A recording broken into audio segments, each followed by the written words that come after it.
Hello welcome to LG TV. నా పేరు పవన్ కుమార్. ఈరోజు మనతో పాటు ఉన్న గెస్ట్ ఎవరంటే అతడి పేరు కన్నా కూడా అతని మాటలకే చాలా పవర్ ఎక్కువ. ఒక్కటిగా మొదలై ఒక్కొక్క మెట్టు ఎక్కుకుంటూ ఈ రోజు మన స్టూడియో రావడం జరిగింది. ఈసారి జరగబోయే జూబ్లీహిల్స్ ఉప ఎన్నికల్లో పోటీ ఎవరైనా సరే ఈసారి గెలిచేది మాత్రం నేనే అంటూ మన స్టూడియోకి రావడం జరిగింది. జూబ్లీహిల్స్ గడ్డ ప్రజా వెలుగు అడ్డా అని మన ముందుకు వచ్చిన వ్యక్తి ఎర్రుల ప్రవీణ్ కుమార్ గారు. సో నమస్తే Errula Praveen Kumar, RT welcome to LG TV. నమస్కారం అండి. సో ప్రజల తరపున ప్రజా గుర్తుగా ప్రజా సమస్యలను ముందుకు తీసుకోవడానికి ఈ మంచి అవకాశం ఇచ్చిన ఎల్జీ టీవీ యాజమాన్యానికి ధన్యవాదాలు. సో నేను ఎర్రల ప్రవీణ్ కుమార్ అండి, ప్రజా వెలుగు పార్టీ రాష్ట్ర ఉపాధ్యక్షుని, అదేవిధంగా బై ఎలక్షన్ లో కంటెస్ట్ చేసే జూబ్లీహిల్స్ ఎమ్మెల్యే అభ్యర్థినండి. నా మొదటి ప్రశ్న ఏంటంటే, మీరు పబ్లిసిటీ కోసము జూబ్లీహిల్స్ ఎమ్మెల్యే కంటెస్ట్ చేయాలనుకుంటున్నారా? లేదండి, ప్రజా పాలన సౌఖ్యంగా జరగాలి కాబట్టి ప్రజల మధ్యలో ఉన్న వ్యక్తిగా ప్రజల తరపున పోరాడి ప్రజల మధ్యలో గెలిచి సరైన పాలన జరిపించడానికి కంటెస్ట్ చేస్తున్నానండి. పార్టీలు అంటేనే డబ్బులతో ముడిపోయి ఉంటది. సో మీ పార్టీ అంత డబ్బు ఉందా? అంటే జూబ్లీహిల్స్ లో పోటీ దమ్ము ఆ ధైర్యం మీకుందా? జూబ్లీహిల్స్ అనేది రిచెస్ట్ కాన్స్టిట్యుయెన్సీ ఇన్ తెలంగాణ అండి. మా దగ్గర డబ్బులు లేవండి, మా డబ్బులు మా ఆస్తి మొత్తం ప్రజలండి. ప్రజా వెలుగు అనే పార్టీ ఏదైతే ఉందో అసలు ప్రజలకు తెలుసా? ప్రజలలో ఇప్పుడు కలుస్తుందా? సిద్ధాంతం ఎలా ఉంటుంది అసలు? ప్రజా వెలుగు పార్టీ యొక్క సిద్ధాంతము అక్షరము, ఆరోగ్యము, ఆయుధం అండి. సో ప్రతి ఒక్కరికి ఉచిత వైద్యము, అదే ఉచిత విద్య ప్రతి ఒక్కరికి అందుబాటులో ఉండాలంటే ప్రజా వెలుగు పార్టీ యొక్క ముఖ్య ఉద్దేశం. అదేవిధంగా సరైన రవాణా సౌకర్యాలు, ఆర్థిక అభివృద్ధి, ప్రతిదీ ప్రజలకు అనుకూలంగా ఉండాలని ప్రజా వెలుగు పార్టీ ప్రజలలో ఉందా అని అంటే, ప్రజా వెలుగు పార్టీ 2023లో స్థాపించి 2023లోనే బై ఎలక్షన్ జనరల్ ఎలక్షన్ లో కంటెస్ట్ చేస్తే జరిగింది. అందులో మంచి ఆదరణ జరిగింది. ఓకే, కంటెస్ట్ చేసిన ప్రతి నియోజకవర్గంలో కూడా మంచి ఆదరణ చూసాము. కాబట్టి ఈ బై ఎలక్షన్ లో అంతకన్నా మించిన ఓటు బ్యాంక్ మాకు వస్తుందనే దృఢమైన నమ్మకంతోనే బరిలోకి వస్తున్నాము. ప్రజలు మమ్మల్ని ఆదరిస్తారు, ఖచ్చితంగా విజయం మాది అని నమ్మకం ఉంది. అసలు ఈ ప్రజా వెలుగు పార్టీని స్థాపించింది ఎవరు? ఇప్పుడు మెంబర్షిప్ అసలు ఎంతమంది ఉన్నారు? ప్రజా వెలుగు పార్టీ స్థాపించింది టి దుర్గాప్రసాద్ గారని చేవెళ్ళ నియోజకవర్గం అభ్యర్థి అండి. ఆయన గత 2009 నుంచి ప్రతి ఎలక్షన్ లో కంటెస్ట్ చేస్తున్నా, ప్రజల మధ్యలోనే సేవ చేసుకుంటూ చేవెళ్ళ నియోజకవర్గంలో ఎమ్మెల్యే గాను, ఎంపీ గాను పోటీ చేయడం జరిగిందండి. సో అతను రీసెంట్ గానే ప్రజా వెలుగు పార్టీ స్థాపించి ఎలక్షన్ కమిషన్ లో ఎన్రోల్ చేయడం జరిగింది. గుర్తుగా కెమెరా గుర్తు ఇచ్చారు. సో మొన్న జరిగిన జనరల్ ఎలక్షన్ లో 5 ఎమ్మెల్యే స్థానాలను, 2 ఎంపీ స్థానాల నుంచి పోటీ చేశారు. అసలు ప్రవీణ్ గారు, అంటే మీ యొక్క ఊరు ఎక్కడ, మీ ప్రాపర్ ఎక్కడ, అసలు మీ వ్యక్తిగతంగా ప్రజలకు తెలియాలంటే అసలు ఏం చెప్తారు? సో మా ఊరు వచ్చేసండి అందరు కాన్స్టిట్యుయెన్సీ రాయకోట్ మండల్ పాంపాడు విలేజ్ అండి మాది. ఓకే. సో ఇక్కడ స్థిర నివాసం ఉన్నాము. మన జూబ్లీహిల్స్ కాన్స్టిట్యుయెన్సీ రైమన్నర్ డివిజన్ లోని బీజేఆర్ నగర్ లో మా స్థిర నివాసం ఉంది. గత 20 సంవత్సరాల నుంచి ఇక్కడే ఉంటున్నాము. ఇక్కడ ఉన్న రాజకీయంలో యాక్టివ్ గా ఉన్నాము ఎప్పటి నుంచో. ప్రజల ప్రతి ఒక్క సమస్య మాకు తెలుసు. గడపకున్న ప్రతి ప్రాబ్లం మేము ఎరిగిన వాళ్ళం కాబట్టి వాటి ప్రాబ్లం సాల్వ్ చేయడానికి మేము ముందుకు వచ్చి కండక్ట్ చేస్తున్నాము. మాకు కావాల్సిన మేము సాధించుకుంటాము. అంటే మీరు ఈ ప్రజా వెలుగు పార్టీ నుంచి కేవలం పబ్లిసిటీ కోసం ఎమ్మెల్యే కండక్ట్ చేయాలనుకుంటున్నారా? లేదండి, పాలించడానికి మేము కండక్ట్ చేస్తున్నాము. అంటే ఈ ప్రజా వెలుగు పార్టీ ద్వారా డబ్బులు సంపాదించదామనే ఉద్దేశంతో రాజకీయాలకు వచ్చారా, లేకపోతే నిజంగా సేవ చేద్దామని వచ్చారా? మేము డబ్బులు సంపాదించలేము, డబ్బులు పంచలేమండి. మా మోటో ఏంటంటే డబ్బు ఇవ్వద్దు, డబ్బు సంపాదించొద్దు. ఒకటి, ప్రజలకున్న నిత్యావసరాలు ఏవైతే ఉంటాయో వాటిని మేము సాధించడానికి ప్రజా వెలుగు పార్టీ స్థాపించాము. డబ్బు సాధించాలంటే ఏ పార్టీలో పోయినా డబ్బు వస్తుంది. ఇప్పుడు రూలింగ్ పార్టీలో ఉన్న డబ్బు వస్తుంది, అపోజిషన్ లో ఉన్న వస్తుంది, సపోర్టింగ్ పార్టీలో ఉన్న డబ్బు వస్తుంది. డబ్బు కోసం కాదు, పబ్లిక్ కి ఎంత డబ్బు ఉన్నదంటే పాలన అనేది సవ్యంగా లేదు.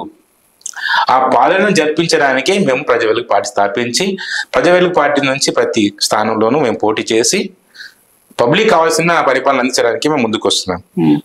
ప్రజా వెలుగు పార్టీ జూబ్లీహిల్స్ లోనే పోటీ చేయడం గల కారణం ఏంది? అసలు ఇది ఏ నుంచి మీకు ఓటు వేయాలంటే ఏం చెప్తారు? అసలు జూబ్లీహిల్స్ లోనే ఎందుకు మాకు ఓటు వేయాలి, ఎందుకు కంటెస్ట్ చేయాలి అని అంటే, జూబ్లీహిల్స్ నుంచి గత 20 సంవత్సరాల నుంచి మేము చూస్తున్నామండి. పూర్ గుడిచెల నుంచి ప్రతి ఏరియా డెవలప్ అయిపోయి ఇప్పుడు బిల్డింగ్స్ అయ్యాయి. మనుషులు ఆర్థికంగా ఎదిగారండి. కానీ ఎన్విరాన్మెంట్స్ అనే పరిస్థితులు మాకు ఇంకా అప్పుడున్న పరిస్థితులు ఉన్నాయి. రోడ్లు సరిగా లేవు, డ్రైనేజ్ సిస్టమ్ సరిగా లేదు, ఎలక్ట్రిసిటీ సరిగా లేదు, కనీస అవసరాలు కూడా సరిగా అందుబాటులో లేవు. వస్తున్నారు రాజకీయ నాయకులు, ఓట్లు ఉన్నప్పుడు వస్తారు, నమ్మకాలు పెడతారు, ఓట్లు అడుగుతారు, వెళ్ళిపోతారు, తర్వాత మళ్ళీ ఓట్లకే వస్తారు. లోకల్ గా పట్టించుకునే నాయకులు లేవు. ఉన్న లీడర్లు అంతా చిన్న చిన్న లీడర్లు అడిగితే ఏం పని కావు. కాబట్టి ప్రజల మధ్య ఉన్న వ్యక్తిని మీరు ఎన్నుకుంటే, ప్రజా సమస్యలు తెలిసిన వ్యక్తిని మీరేమన్నా వచ్చినా ఇంటికి వచ్చి మరి అడిగే అందుబాటులో ఉన్న వ్యక్తిలో. ఇంతకుముందు కలిసిన ప్రతి లీడర్ కూడా ఎక్కడో ఉంటారు, మనం వీళ్ళు అడగలేము, వాళ్ళు మన దగ్గర రారు. మన మధ్య ఉన్న వ్యక్తిని ఎన్నుకుంటే ఖచ్చితంగా మనం అడగవచ్చు, మనకు సరి అయిన పాలన జరుగుతుందనే ఉద్దేశంతో పబ్లిక్ మాకు సపోర్ట్ చేస్తున్నారు. పబ్లిక్ ముందుకు వచ్చి మాకు సహకారం అందించి కంటెస్ట్ చేయడానికి ప్రోత్సహిస్తున్నారు. మన తెలంగాణలో బీఆర్ఎస్ అని, కాంగ్రెస్ అని, డిఎస్పీ అని, బిఎస్పీ అని ఎన్నో వందల పార్టీలు ఉన్నాయి. అన్ని పార్టీలు ఉన్నాక మీ పార్టీ ఎందుకు ఓటేయాలంటే ఏం చెప్తారా? అని ప్రజలు అన్ని పార్టీలు చూసారండి. ఇప్పుడు టీఆర్ఎస్ ని చూసారు, బీజేపీని చూసారు, కాంగ్రెస్ ని చూసారు. ఎవరి పాలన సవ్యంగా లేదు. సో ప్రజలు కొత్తదనాన్ని వెతుక్కుంటున్నారు. ఒకప్పుడు మనం చూసుకుంటే ఒక టీవీ9, ఈటీవీ తప్ప న్యూస్ ఛానల్స్ లేవు. ఓకే, ఇప్పుడు ప్రతి మీడియా ఛానల్ ఎందుకు హైలైట్ అవుతుంది అని అంటే కొత్త ఛానల్స్. పబ్లిక్ కొత్తదనం కావాలి, పబ్లిక్ యాక్సెసిబిలిటీ ఈజీ ఉండాలా. టీవీ అంటే ఓన్లీ టీవీలో చూడాలా. ఓకే, ఒక ఛానల్ తీసుకొని పెట్టుకుని చూడాలా. అది యూట్యూబ్ ఛానల్ అనుకోండి, మొబైల్లో ఉంటుంది. సో మేము పబ్లిక్ తగ్గట్టుగా, టెక్నాలజీ తగ్గట్టుగా వారికి అందుబాటులో ఉండే యాక్సెసిబిలిటీ అనేది ఈజీ ఉండడానికి మా ప్రజావేదిక పార్టీ ప్రయత్నం చేస్తుంది. అలాంటి యాక్సెసిబిలిటీ ఉన్న పార్టీని ఖచ్చితంగా ప్రజలు ఆదరిస్తారు. ఈ రోజు కాకపోయినా రేపైనా ఆదరిస్తారు. ఇప్పుడు కాకపోయినా ముందు జరిగే జనరల్ ఎలక్షన్లో ఖచ్చితంగా ప్రతి పోటీ స్థానం నుంచి మేము పోటీ చేసి ఖచ్చితంగా ముందుంటామని నమ్మకం మాకు ఉంది. ప్రజావేదిక పార్టీ యొక్క సిద్ధాంతం ఏంటి అసలు? ప్రజలు పార్టీ అది చెప్తాం కదండి, ప్రజలకు మెయిన్ గా ఉచిత విద్య, ఉచిత వైద్యం ప్రతి పౌరునికి అందాలి. అది ధనిక, పేదవాడి, మధ్య తరగతి ఏం చూడద్దు, ప్రతి ఒక్కరికి యాక్సెసిబిలిటీ ఉండాలి. ఎందుకంటే ఈరోజు జరుగుతున్న మన ఖర్చులలో 80% మొత్తము విద్యా వైద్యంకి అయిపోతుంది. ఒక వ్యక్తి, ఒక సామాన్య పౌరుడు నెల మొత్తం సంపాదిస్తే 10,000 సంపాదిస్తున్నాడు అండి. 10,000 ఫీజులు అని చెప్పి, హెల్త్ మెయింటెనెన్స్ అని చెప్పి, హాస్పిటల్ ఖర్చులు అని చెప్పేసి మొత్తం ఎంత అవుతుంది? 7,000 అక్కడనే అవుతుంది. ఆయన ఎప్పుడు ఆర్థికంగా అభివృద్ధి చెందుతాడండి? అంత అభివృద్ధి చెందలేడు.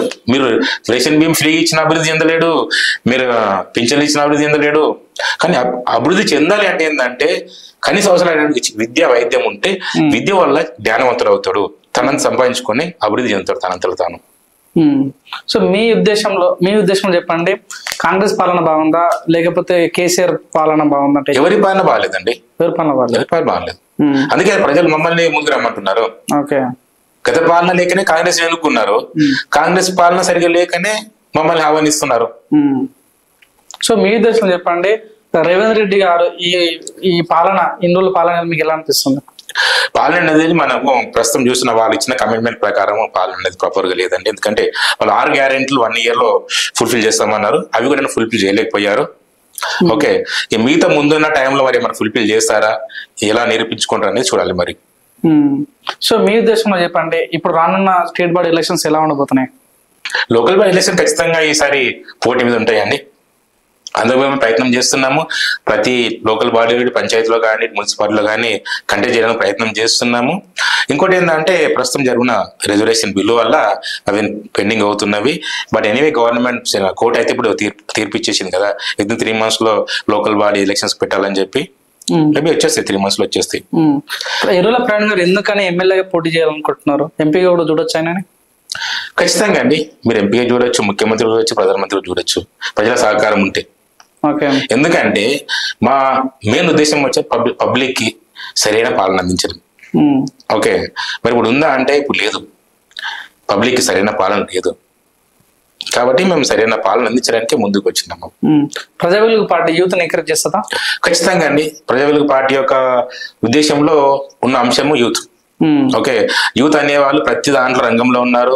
ఇటు క్రీడా రంగంలో కానీ, ఇటు సాంకేతిక రంగంలో కానీ, వేరే గవర్నమెంట్ ఉద్యోగ విషయంలో కానివ్వండి, ప్రతి దాంట్లో యూత్ అనే ముందు ఉన్నారు.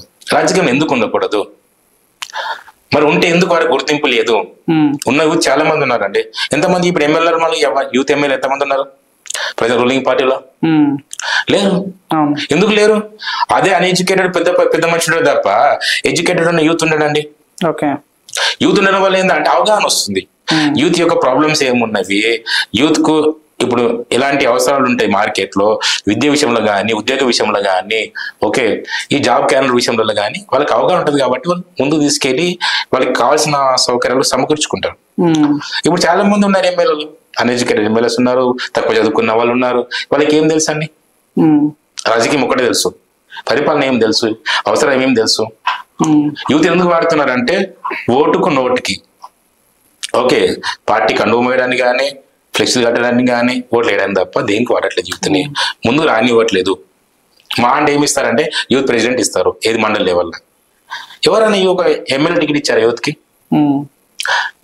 ఇంకోటి మన దగ్గర రాజకీయం జరుగుతుంది ఏంది అని అంటే, ఇంకోటి 10,000 పార్టీ ఖండిస్తుంది ఏంటంటే వారసత్వ రాజకీయాన్ని రూపుమాపాలని మా మెయిన్ ఉద్దేశం అండి.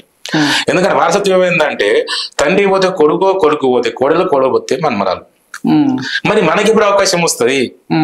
మరి మనం ఎందుకు ముందుకు రావద్దు? మనం బాగుపడద్దా? మన రాజకీయం చెయ్యద్దా?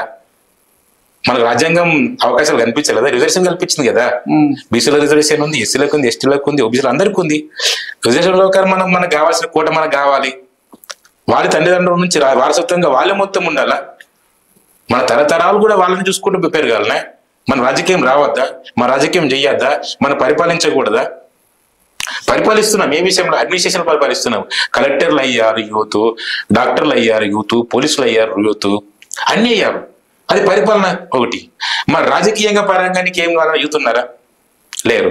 కాబట్టి వారసత్వ రాజకీయాలు పోయి యూత్ రాజకీయం రావాలి. ఎందుకంటే భారతదేశం అనేది యూత్ లో మన గ్లోబల్ గా చూసుకుంటే ఫస్ట్ ప్లేస్ లో ఉంది యూత్.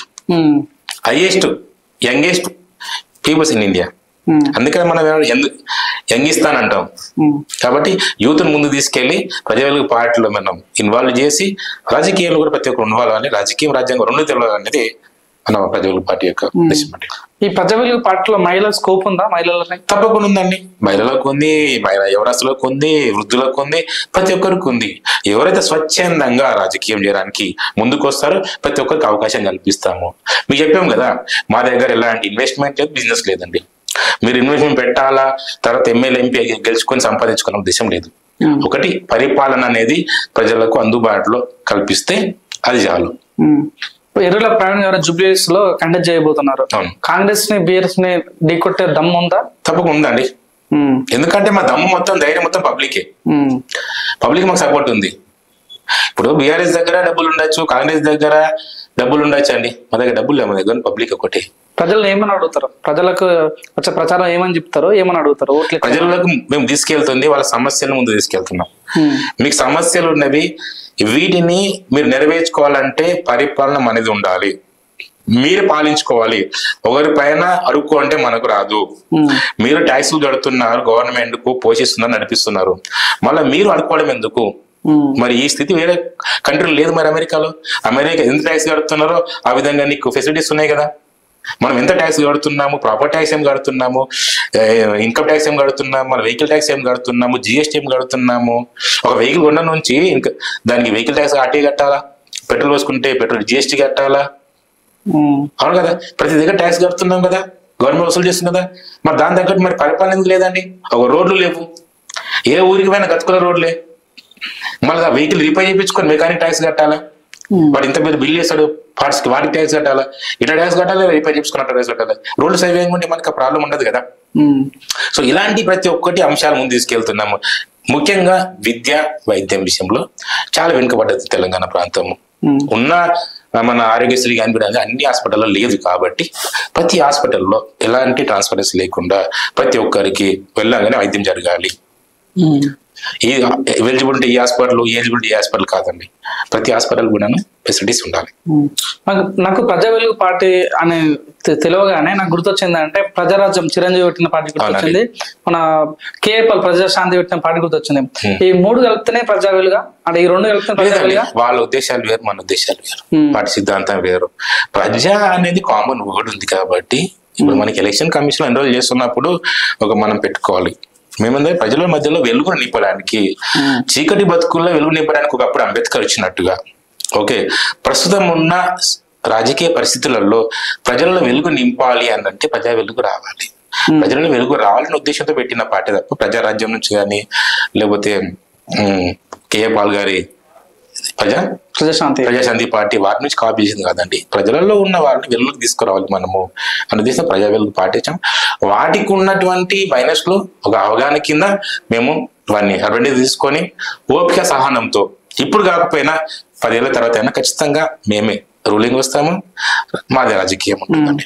ఒకవేళ బై ఛాన్స్ ఫ్యూచర్ లో ఇప్పుడు జరుగుతున్న ఉప ఎన్నికల్లో ఎర్రల ప్రవీణ్ కుమార్ గారికి గెలిస్తే, ఎర్రల ప్రవీణ్ కుమార్ గెలిస్తే వేరే పార్టీకి షిఫ్ట్ అయ్యే ఛాన్స్ ఉంది. ఎందుకంటే గతంలో కాంగ్రెస్ లో వర్క్ చేశారు, టీఆర్ఎస్ లో వర్క్ చేశారు. ఒకవేళ జూబ్లీహిల్స్ గెలిచిన తర్వాత కాంగ్రెస్ లో వెళ్ళే ఛాన్స్ ఉందా? గెలిస్తే కాదని ఖచ్చితంగా గెలుస్తాము, గెలుస్తా అన్న నమ్మకం నాకు ఉంది. ఎందుకంటే లోకల్ పాలిటిక్స్ అనేది మనకు మొత్తం అవగాహన ఉంది. అంటే ప్రజలు ఎవరు కావాలని కోరుకుంటున్నారో, ఎవరికి ఓట్లు వేస్తారు అనేది మనకు తెలుసు. అదేవిధంగా ప్రత్యామ్నాయ పార్టీల యొక్క రాజకీయ పరిస్థితి మనకు తెలుసు. కాబట్టి డ్యామ్ షూర్ గా మేమే గెలుస్తాం ప్రజా వెలుగు పార్టీని. ఇంకోటి మీరు అన్నట్టుగా వేరే పార్టీలకు వెళ్ళే ఉద్దేశం మాకు లేదు. వేరే పార్టీకి వెళ్ళాలంటే ఇప్పుడు అదే పార్టీకి వెళ్ళి వాళ్ళ దగ్గర నుంచి బీఫామ్ తీసుకొని కంటెక్ట్ చేసేవాళ్ళం కదా పిల్లలనుకుంటే. గెలిచి వెళ్ళడం ఎందుకు? ఉన్న వాళ్ళకి అక్కడ స్థిరమైన స్టెబిలిటీ లేదండి. ఒకసారి అజరుద్దీన్ అంటారు, ఒకసారి ఇంకో పర్సన్ అంటారు. ఎవరికి సీట్ ఇవ్వాలి వాళ్ళకి అర్థమైతే తెలియదు. ఇప్పటికీ వాళ్ళ క్లారిటీ వాళ్ళకి లేదు. మనం పోయి అక్కడ ఏం చేస్తాము? మనకంటే ఒక క్లారిటీ ఉంది, ఒక గోల్ ఉంది. ప్రజలలో సరైన పాలన ఉండాలి, ప్రతి ఒక్కరికి విద్య వైద్యం అనేది ఉచితంగా జరగాలి, ఎలాంటి ఇబ్బందులు లేకుండా పరిపాలన సవ్యంగా జరగాలి, కనీస సౌకర్యాలు అందరికీ అందుబాటులో ఉండాలనేది ప్రజా వెలుగు పార్టీ యొక్క ఉద్దేశం. ప్రవీణ్ గారు ఇప్పుడు చెప్పండి, తెలంగాణలో 6 గ్యారెంటీలు ఇంప్లిమెంట్ అవుతున్నాయా? అసలు ఏమనుకుంటారు 6 గ్యారెంటీల గురించి? 6 గ్యారెంటీలు ఇంప్లిమెంట్ అయ్యాయి, కానీ అందులో లోటుపాటు చాలా ఉన్నాయండి. ఓకే, 6 గ్యారెంటీలు అయ్యాయి అంటే అయ్యాయి నామకే వస్తాయి. 6 గ్యారెంటీలు అయ్యాయి కానీ నామకే వస్తాయి అవన్నీ. దాంట్లో ఇప్పుడు ఒకటి చూసుకుంటే మన మహాలక్ష్మి ఉంది. ఇదే మహాలక్ష్మి ఏమొస్తుందండి? ఉచిత బస్సు ఒకటే ఉందా? మరి 500 సిలిండర్ ఎటు పోయిందండి? 500 సిలిండర్ రావట్లేదు. 2500 ప్రతి మహిళకి ఇస్తామని చెప్పారు, మహిళ సాధారణ కదా, అది లేదు. మరి ఎక్కడైతే అమలైంది 6 గ్యారెంటీలు? మీరు చెప్పండి, ప్రపంచంలో ఎక్కడన్నా ఉచిత సన్నబియ్యం ఇస్తుందా? ఏ గవర్నమెంట్ ఇస్తుందా? తెలంగాణ ప్రభుత్వం ఇస్తుంది. ప్రపంచంలో ఏకైక 2 రాష్ట్రాలు కర్ణాటక, తెలంగాణలో ఫ్రీ బస్ ఇస్తుంది. 500 యూనిట్ల కరెంట్ ఇస్తుంది. రాజ్య వికాస్ యోజన ఇస్తుంది. ఇందిరమ్మ ఇల్లు ఇస్తున్నది. సో ఇవన్నీ జరుగుతున్నప్పుడు కాంగ్రెస్ ప్రభుత్వం గెలిచినట్టే కదా అనండి. ఇప్పుడు మేము అందుకే అంటాము, పబ్లిక్ ఏంటంటే రాజకీయము రాజ్యాంగం తెలియకపోవడం వల్లనే ఇలాంటి అపోహలకు గురి అవుతున్నారు. ఓకే, ఇప్పుడు కాంగ్రెస్ ప్రభుత్వం ఇస్తుందని సెంట్రల్ గవర్నమెంట్ ఇవ్వట్లేదు బియ్యం. సెంట్రల్ గవర్నమెంట్ ఇస్తుంది కదా ఉచిత బస్ అనేది. ఓకే, స్టేట్ గవర్నమెంట్ బడ్జెట్ ఒప్పుకుంటే ఆర్టీసీ అనేది స్టేట్ గవర్నమెంట్. సెంట్రల్ గవర్నమెంట్ ఉన్నది. ఇప్పుడు నరేగా స్కీమ్ ఉంది. కాంగ్రెస్ ప్రభుత్వం ఏమంటది? ఉపాధి పథకం ఏమి ఇచ్చామంటది, కానీ ఎవరి స్కీమ్ అది? Central government scheme. పబ్లిక్ ఏంటంటే ఈ అవగాహన లేక ఏంటిది రాజ్యాంగము, సెంట్రల్ గవర్నమెంట్ మనకి ఏం అందించాలి, స్టేట్ గవర్నమెంట్ ఏం అందించాలి తెలియక చాలా మంది అపోహ పడుతున్నారు. మాకు వీలే ఇస్తున్నారు, ఇంటి నుంచి ఇస్తున్నారు అనుకుంటున్నారు. ఎవరింటికి ఎవరు ఇస్తారండి? ఇంతకుముందు ఉన్న టీఆర్ఎస్ ప్రభుత్వం ఇవ్వలేదు, బీఆర్ఎస్ ప్రభుత్వం ఇవ్వలేదు. కాంగ్రెస్ ప్రభుత్వం మన పైసలని ట్యాక్స్ రూపంలో వసూలు చేసుకొని మన పాలన సవ్యంగా జరగాలని అందిస్తున్నది. ఓకే, మీరు అన్నట్టుగా ఉచిత బస్సు ఎంతమంది ప్రయోజనకరం అండి? ఎవరికి ప్రయోజనకరం? మహిళలకు. మహిళలు అందరికి ప్రయోజనకరమా? ఎవరైతే ఎంప్లాయీస్ ఉన్నారో, ఒక మిడిల్ క్లాస్ ఎంప్లాయీస్ లైక్ ఒక 15,000 జీతం చేసుకునే వాళ్ళు ఇంటి నుంచి ఆఫీస్కి వెళ్ళడానికి ఇబ్బంది కాబట్టి వాళ్ళకి అవసరమే, అవునా కదా? స్టూడెంట్స్ ఉన్నారు, వాళ్ళ బస్ పాస్ నెలకు 800 వరకు ఉండే లాస్ట్ టైం. ఓకే, 500 సేవ్ అయినాయి వాళ్ళకి, ఆర్థికంగా స్టెబిలిటీ వచ్చింది కాబట్టి. సో వాళ్ళకి అవసరము. గర్భిణీలకు ఉచిత ప్రయాణం అవసరము, వృద్ధులకు అవసరము, మిగతా వాళ్ళకి అవసరం అండి. ఒక ఐటీ ఎంప్లాయ్ అంటారు, 1 లక్ష రూపాయలు శాలరీ ఉంటుంది, వాళ్ళకి ఉచిత బస్సు అవసరమా? అవసరం లేదు కదా. ఉచిత బస్సు ఇవ్వాలి. ఎవరి అంటే ఎకనామిక్స్ కండిషన్ బట్టి, వాళ్ళ అవసరం బట్టి ఇవ్వాలండి. అందరికి ఉచితంగా ఇవ్వదు. సన్న బియ్యం ఇస్తున్నారు, అందరికీ ఇస్తున్నారు. డబ్బు ఉన్నవాడికి ఇస్తున్నారు, డబ్బు లేని వాడికి ఇస్తున్నారు. గుడిసెలు ఉన్నవాడు తీసుకుంటున్నాడు, బిల్డింగ్లు ఉన్నవాడు తీసుకుంటున్నాడు. ఎవరికైనా అబ్జెక్షన్ ఉందా? ఇక్కడ సమన్వయం వస్తుంది, అందరికీ అవే వస్తున్నాయి కదా. ఇందిరమ్మ ఇల్లు ఇస్తున్నారు కదా, ఇందిరమ్మ ఇస్తున్నాడు. అది ఇందిరమ్మ ఇల్లు కొంచెం ఉంది కాంట్రవర్సీ. బట్ ఏంటంటే ఇప్పుడు ఎలా ఉంటుందంటే లోకల్ ఎవరైతే లీడర్స్ ఉన్నారో వాళ్ళు ఎవరు ప్రపోజల్ చేస్తే అక్కడ ఇవ్వడం జరుగుతుంది. కూడా కొన్ని దాంట్లో లోటుపాట్లు. బట్ ఎనీవే వచ్చిన వాళ్ళకన్నా సంతోషం, ఎందుకంటే ఈ నివాసం లేని వాళ్ళకు ఇస్తున్నారు కాబట్టి అదొకటి విషయం. మిగతా 6 గ్యారెంటీలు మాత్రం చాలా లోట్లు పడుతున్నాయి. ఆ ప్రభుత్వాన్ని సరి చేసుకొని సరైన పాలన అందిస్తే అందరికి సంతోషకరమే. ఓవరాల్ ఏం చెప్పదలుచుకున్నారు? ప్రజా వెలుగు పార్టీ గురించి ఏం చెప్పదలుచుకున్నారు? ఎర్రల ప్రవీణ్ గారి గురించి ఏం చెప్పదలుచుకున్నారు? ఎలా ఉండబోతుంది జూబ్లీహిల్స్ లో మీ యొక్క ప్రచారం? ఎలా ఉండబోతుంది? ఎలాంటి పోటీ ఇవ్వబోతున్నారు? జూబ్లీహిల్స్ ప్రచారం స్టార్ట్ చేశామండి. ప్రజల యొక్క స్పందన చాలా బాగుంది. చాలా మంది కూడా కండక్ట్ చేస్తున్నామంటే షాక్ అయిన వాళ్ళు ఉన్నారు. షాక్ అయిన తర్వాత మంచి డిసిషన్ మెచ్చుకున్న వాళ్ళు చాలా మంది ఉన్నారు. ప్రజల సహకారం చాలా పాజిటివ్ గా ఉంది. ప్రజలు చాలా తెలివిమంతులు అండి. ఎందుకంటే ఎవరి దగ్గర డబ్బు తీసుకున్నా, ఎవరి వెనక రాజకీయం తిరిగినా కూడా ఎవరికి ఓటేయాలో వాళ్ళకి తెలుసు. సో ఆ నమ్మకంతోనే ఈ బరిలోకి దిగుతున్నాము. అదేవిధంగా ప్రజావేదిక పార్టీ ఖచ్చితంగా గెలుస్తుంది. ఆ నమ్మకం జూబ్లీహిల్స్ లో ఎన్ని రోజులు ఉంటుంది కాబట్టి, ఆ ఆర్థిక పరిస్థితుల్లో ప్రతి ఒక్క గడప యొక్క సమస్యలు మాకు తెలుసు కాబట్టి ఆ సమస్యలతో ముందుకు వెళ్తున్నాము. ఆ సమస్యలు అర్థం చేసుకుని వాళ్ళు సరైన పాలన అందిస్తామని నమ్మకం మాకు ఉంది కాబట్టి ప్రజలు మాకు తప్పకుండా ఓటేసి గెలిపిస్తారు. ఖచ్చితంగా ప్రభుత్వం మాదే ఉంటుంది. ప్రవీణ్ గారు, ఇప్పుడు తెలంగాణలో state body elections, Panchayati Raj elections అసలు జరుగుతాయా? కాంగ్రెస్ ప్రభుత్వం వచ్చి 2 సంవత్సరాలు అవుతుంది. ఇప్పటి వరకు కూడా Congress party state body elections notification వదలలేదు. అసలు జరిగే ఛాన్స్ జరగాలండి. విత్ ఇన్ 3 months జరగాలి. ఆల్రెడీ కోర్టు జడ్జిమెంట్ ఇచ్చేసింది.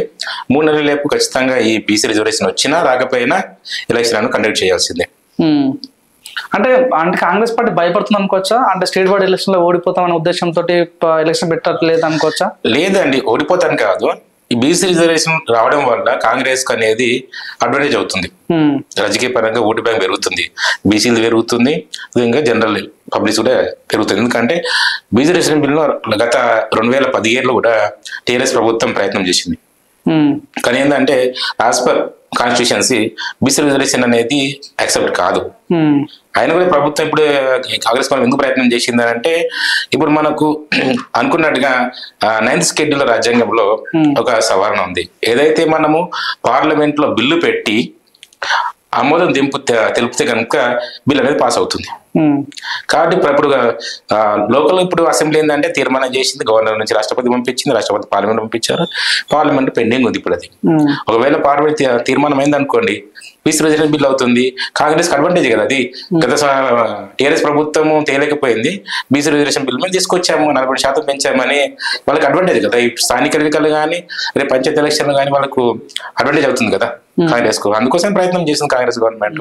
మీరు చెప్పండి, నిజంగా 42% రిజర్వేషన్ పాసిబుల్ అవుతుంటారా? ఎప్పుడు చర్యలు ఎప్పుడు చేయలేదు, ఏ స్టేట్ కూడా చేయలేదు. ఇవి ఈసారి వర్కౌట్ అయ్యే ఛాన్స్ ఉంటుంటారా? ఇప్పుడు అదే చెప్తున్నానండి, 42% రిజర్వేషన్ బిల్లు అవుతుందా కాదా అన్న కంటే ఆ రిజర్వేషన్ బిల్లు ఎందుకు ఏంటి అనేది పబ్లిక్ తెలియాలి ముందుగా.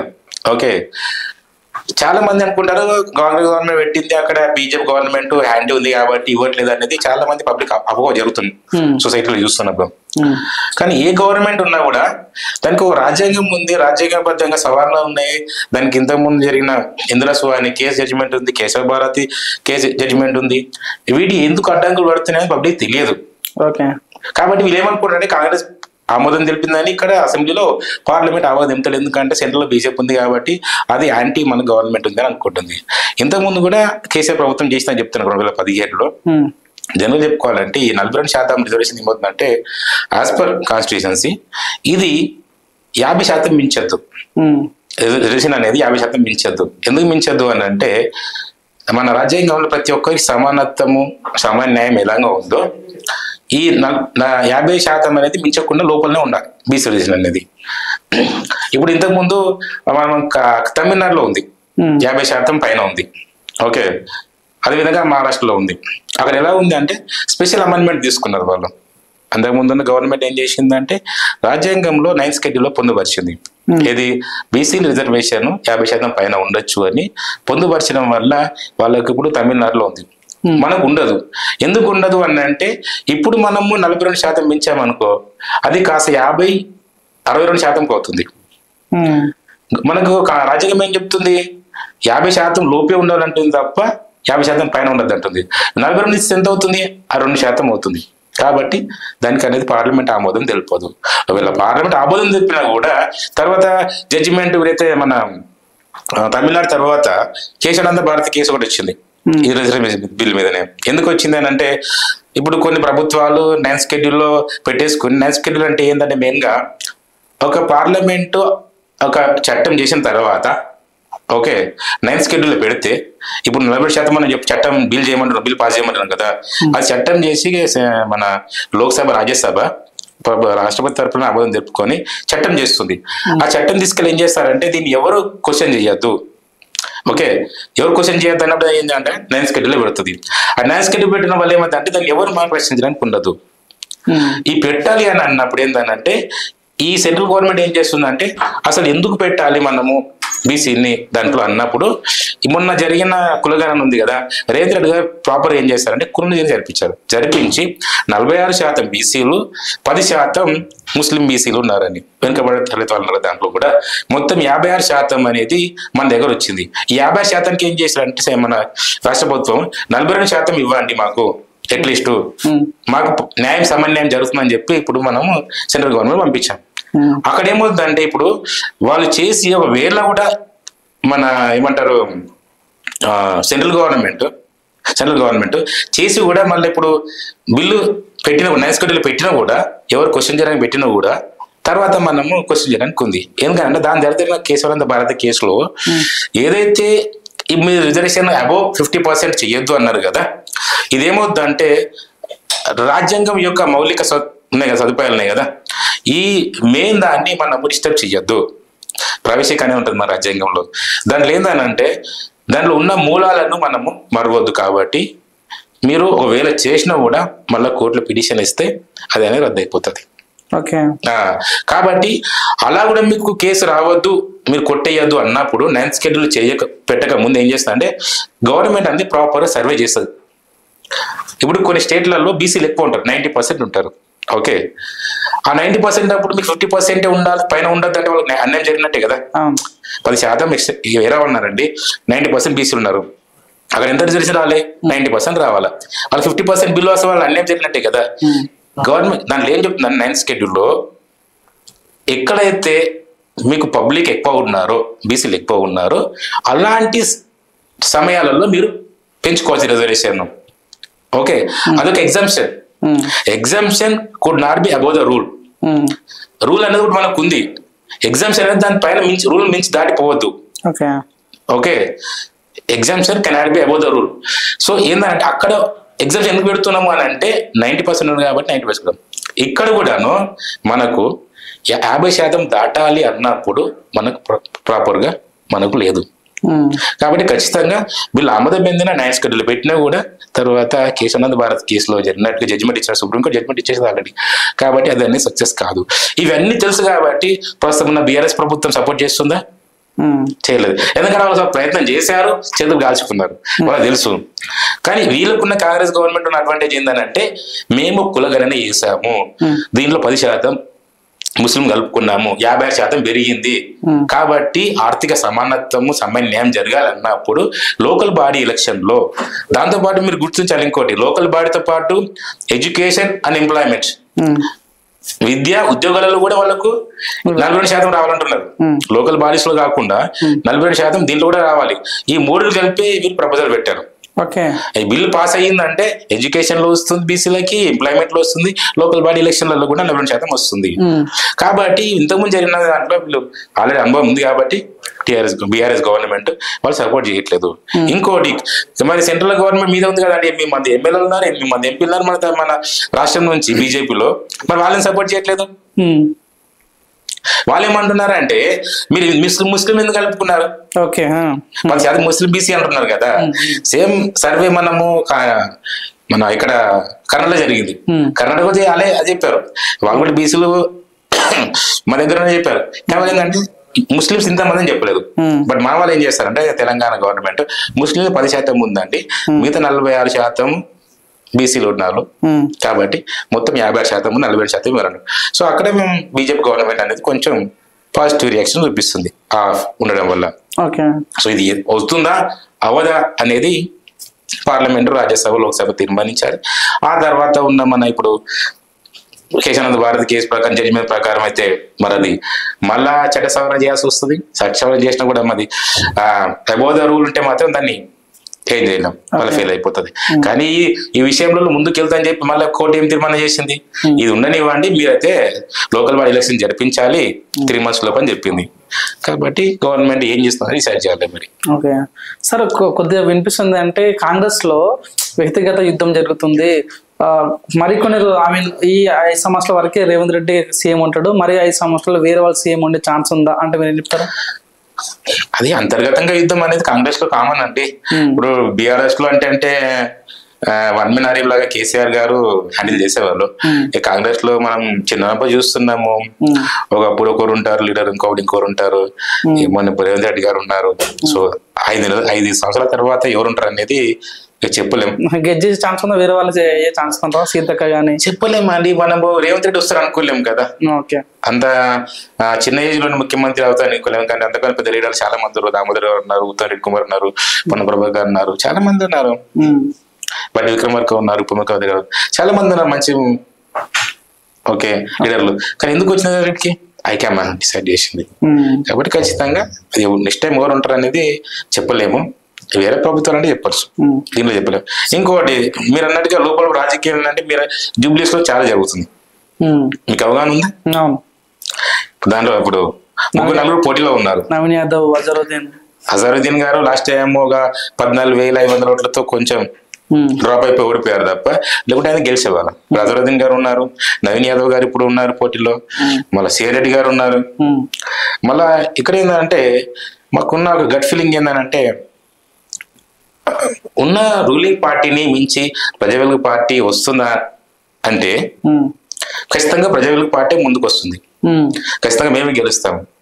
ఎందుకంటే వీళ్ళ యొక్క రాజకీయాల వల్ల ఓటు బ్యాంక్ చీలిపోతుంది. ఓకే, సేమ్ టీఆర్ఎస్ లో కూడా అంతే. టీఆర్ఎస్ లో మాకంటే వారి భార్య సునీత గారు అంటున్నారు, వాళ్ళ అన్నయ్య అంటున్నారు, మళ్ళీ హైకమాండ్ డిసైడ్ చేస్తుందా బీఆర్ఎస్ పార్టీ వేరే పర్సన్ పేరు వినిపిస్తుంది. ఓకే, అక్కడ చీలికలు జరుగుతున్నాయి. బీజేపీ అంటే ఓట్ బ్యాంక్ తక్కువ, ఇంకోటి ఏంటంటే మైనారిటీస్ ఎక్కువ ఉన్నాయి కాబట్టి కొంచెం ఇబ్బంది. కాబట్టి ఇలాంటి సిచ్యువేషన్ లో ఖచ్చితంగా ప్రజావేదిక పార్టీకి ఓటు బ్యాంక్ పెరుగుతుంది, ఖచ్చితంగా మేమే గెలుస్తాం. ఇది మాకు అడ్వాంటేజ్. అదేవిధంగా మాకున్న ఆశయాలు కూడా ఏంటంటే ఆబ్జెక్టివ్స్ పబ్లిక్ అనుకూలంగానే ఉన్నాయి కాబట్టి ప్రజలు తప్పకుండా ఆదరిస్తారు. సో ఇప్పుడు బీఆర్ఎస్ లో కవిత గారు ఒక కీరుగా మారిపోయారు, తన జాగృతిలో ఉన్నారు. ఇప్పుడు అసలు కవిత గారు బీఆర్ఎస్ లో ఉన్నట్టా లేనట్ట అంటే ఏం చెప్తారా? ఉన్నట్టండి, ఉన్నట్టు బీఆర్ఎస్ లో ఉండి జాగృతి అధ్యక్షురాలు. కవిత వారి వల్ల బీఆర్ఎస్ కి చాలా మైనస్ అవుతుంది. జగదీష్ వారు మాట్లాడడం జరిగింది, నిన్న గుబ్బల బాలాజీ కూడా రాజీనామా చేయడం జరిగింది. సో అవునన్న కథను బీఆర్ఎస్ పడిపోతుంది అనుకోవచ్చా తెలంగాణలో? పడిపోయిందండి ఆల్రెడీ. బీఆర్ఎస్ అంటే చాలా వరకు పడిపోయింది. ఇప్పుడు వాళ్ళు ఎదుర్కొన్నటువంటి కేసుల విషయంలో కానివ్వండి, వాళ్ళు ఎక్కడ యాక్టివ్గా లేదు చూశారు కదా. ఇప్పుడు కేటీఆర్ కానీ కేసీఆర్ కానీ కొన్ని విషయాలలో తప్ప మిగతా విషయాలలో యాక్టివ్గా లేరు. ఇప్పుడు ఏ విషయం బై ఎలక్షన్ల విషయంలో కాంగ్రెస్ ఉన్నంత అలర్ట్గా బీఆర్ఎస్ ప్రభుత్వం లేదు, సిద్ధంగా లేదు. ఇప్పటికి అలా జూబ్లీస్ లో 3 మినిస్టర్లను అపాయింట్ చేసింది రాష్ట్ర ప్రభుత్వము. 3 పెద్ద లీడర్లను, పొన్న ప్రభాకర్ గాని, వివేక్ గారు కానీ, ఓకే చాలా మందిని ఇప్పుడు 3 అపాయింట్ చేసి. ఎందుకు అంటే ఒక దగ్గర మన ఉన్నప్పుడు ఆ సీట్ ను మనం వదులుకోవద్దు, ఖచ్చితంగా గెలవాలనేది. బట్ టీఆర్ఎస్ ప్రభుత్వం ఎలాంటి యాక్షన్ తీసుకోలేదు ఇంక ఇప్పటిదాకా. ఎందుకు వాళ్ళ లోపల వాళ్ళకి ఇప్పుడు గొడవలు జరుగుతున్నాయి. ఓకే, ఇప్పుడు ఉన్న జనరేషన్ లో యూత్ పాలిటిక్స్ లో రావాలి అంటే ఏం చెప్తారు? తప్పకుండా రావాలి అందరూ. ఎందుకంటే మనకేమి కావాలో మనకు తెలిసినంతగా ఎవరు తెలియదు. కాబట్టి యూత్ ప్రతి ఒక్కరు ముందుకు వచ్చి, నేను చెప్తున్నాను కదా, ప్రతి రంగంలో ముందున్నట్టుగా రాజకీయ రంగంలో ముందు ఉండాలి. యూత్ ఏం కావాలో వాళ్ళు తెలుసు కాబట్టి సాధించుకోవాలి. ఓకే, యూత్ కి అంటే ఉద్యోగం చేసుకోవాలా, డబ్బుల మీద ఫోకస్ పెట్టాలా, లైక్ సినిమా మీద ఫోకస్ పెట్టాలా, ప్రాజెక్ట్ మీద ఫోకస్ పెట్టాలని ఏం చెప్తారు మీరు? అన్ని చేయాలండి, అన్ని చేయాలి. యూత్ అన్ని రంగాలు ఉండాలి. నేను చెప్తున్నాను, సినిమా స్టార్లు రాజకీయ నాయకులు అవుతున్నారు, ఎంప్లాయీస్ రాజకీయ నాయకులు అవుతున్నారు, బిజినెస్ మ్యాన్ రాజకీయ నాయకులు అవుతున్నారు. అన్నింటిలో ఉన్న యూత్ కూడా రాజకీయ నాయకులు అవ్వాలి, రాజకీయంలో ఉండాలి. మనకు రాజ్యాంగం ఏం కల్పించే ప్రతి ఒక్కటి మనము తీసుకోవాలి అని. ఓకే ప్రవీణ్ గారు, ర్యాపిడ్ ఫైర్ అంటే మీకు బాగా ఇష్టమైన రాజకీయ నాయకులు అంటే ఎవరు? కేసీఆర్ గారు అండి. కేసీఆర్. ఓకే, ఇష్టమైన హీరో అంటే? ఇష్టమైన హీరో అండి, సినిమా చూడరా? చూస్తాను, అందరు ఇష్టం. ఫ్యాన్ అంటే ఎవరు లేరు. ఓకే, కేటీఆర్ మంచి టెక్నికల్ ఏమంటారు, సాంకేతికంగా జ్ఞానం ఉన్న వ్యక్తి. కవిత గారు లిక్కర్ స్కామ్ లో ఇబ్బంది పడుతున్నారు. హరీష్ రావు మంచి నాయకుడు అండి. ఆర్ఎస్ ప్రవీణ్ కుమార్ ప్రజలలో తక్కువ కాలంలో గుర్తింపు పొందిన వ్యక్తి అండి. మందకృష్ణ మాదిగ ఉద్యమకారుడు. రేవంత్ రెడ్డి ఇంటెలిజెంట్. సీతక్క బడుగు బలిగిన వర్గాలకు మంచి నాయకురాలు. బట్టి విక్రమార్క కమిటెడ్ వ్యక్తి అండి. Narendra Modi. Political intelligent. Okay. Power star Pawan Kalyan. Super star. Okay. Jagan. Pass. Okay. Okay. Chandrababu Naidu. Innovation ని గుర్తించే మొదటి వ్యక్తి. Lokesh. Pass. Okay. Bandi Sanjay. BJP యొక్క స్ట్రాంగెస్ట్ లీడర్. రఘునందన్ రావు. మంచి వాక్చాతుర్యం కలిగిన లీడర్ అండి.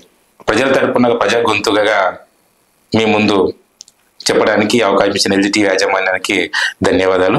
అదేవిధంగా ప్రజా వెలుగు పార్టీలో నాకు ఇంత మంచి స్థాయి ఇచ్చిన ఒక స్టేట్ వైస్ ప్రెసిడెంట్ గా, అదేవిధంగా జూబ్లీస్ కన్వెన్షన్ ఎమ్మెల్యేగా అవకాశం ఇచ్చిన మా రాష్ట్ర అధ్యక్షులు టి దుర్గాప్రసాద్ గారికి కూడా ధన్యవాదాలు. సో ఇదండి ఎర్రుల ప్రవీణ్ కుమార్ గారితో మాట్లాడడం జరిగింది. ఇంటర్వ్యూ నచ్చితే లైక్ చేయండి, షేర్ చేయండి. చూస్తున్నానండి ఎల్జీటీవీ. నా పేరు Pawan Kumar. Like, share, subscribe LGTV. Please subscribe to LGTV. Guys, please do subscribe LGTV. Have a good day. Thank you. Like, share, subscribe LGTV. Subscribe LGTV.